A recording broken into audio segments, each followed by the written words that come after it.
পৰিষদ দৰং জিলা সমিতিৰ 3খন আঞ্চলিক সমিতি গঠন কৰা হৈছে লগতে লোকপিয়লৰ ওপৰত বিস্তৃতভাৱে আলোচনা কৰা হৈছে।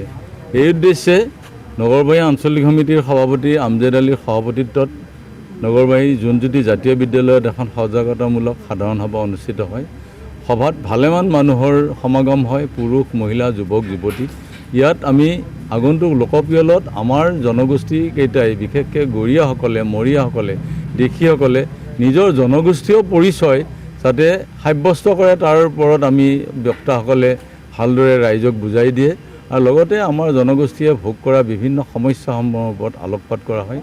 আমি আমাৰ জনগোষ্ঠীকেইটাক ধৰ্মীয় পৰিচয়ৰ পৰিৱৰ্তে ধৰ্মীয় পৰিচয়টো আমাৰ নিজৰ ব্যক্তিগত পৰিচয়। আমি যে আচলতে অসমৰ সোণহেৰীয়া একতা জনগোষ্ঠী, আমি জনগোষ্ঠীয় পৰিচয়েৰে আমাৰ সমাজত আমি আমাৰ প্ৰাপ্য আমাৰ অধিকাৰ আমাৰ যিখিনি আমাৰ পাবলগীয়া সেইখিনি আমাৰ আদায় কৰাৰ কাৰণে বা আমাৰ সুসংগঠিত হ'বৰ কাৰণে আমি নিজৰ স্বকীয় সাংস্কৃতিক ঐতিহ্য পৰম্পৰাৰে আমাৰ সম্পৃক্ত আৰু সমৃদ্ধ হৈ বাকী জনগোষ্ঠীৰ লগত একেলগে মাৰ বান্ধি আমি অসমৰ সাতামপুৰুষীয় ঐক্য সংহতি অক্ষুণ্ণ ৰাখি আমাৰ যাতে নিজৰ অধিকাৰসমূহ আমি সাব্যস্ত কৰিব পাৰোঁ। আমাৰ যাতে জনগোষ্ঠীৰ যি নিষ্পেষিত শোষিত বঞ্চিত জনগোষ্ঠীকেইটাই যাতে নিজৰ পৰিচয় অটুট ৰাখিব পাৰে, সেইখিনিৰ কাৰণে আমাৰ ইয়াত আজি যথেষ্ট আলোচনা হ'ল।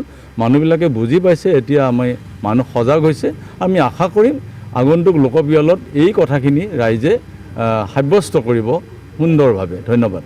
আজি নগৰবাহী পাঁচালী চকস্থিত জোনজ্যোতি জাতীয় বিদ্যালয়ত নগৰবাহী আঞ্চলিক সমিতি, চমুৱাপাৰা অধিকাৰী আঞ্চলিক সমিতি আৰু নতুনকৈ বাগিচাজোপা বেজপাৰা আঞ্চলিক সমিতি গঠনৰ সভা অনুষ্ঠিত হয়। প্ৰায় 3 শতাধিক লোকৰ উপস্থিতিত অনুষ্ঠিত সভাত বিভিন্ন ধৰণৰ বক্তব্য প্ৰকাশ কৰে কেন্দ্ৰীয় মুখ্য উপদেষ্টা ডক্টৰ শ্বহীদ ভূঞাকে প্ৰমুখ্য কৰি জিলা সমিতিৰ সভাপতি বাবুল মকছেদ আহমেদ, জিলা সমিতিৰ কেইবাগৰাকী বিষয়ববীয়া, জিলা সমিতিৰ উপদেষ্টা কেইবাগৰাকীয়ে বক্তব্য প্ৰদান কৰে।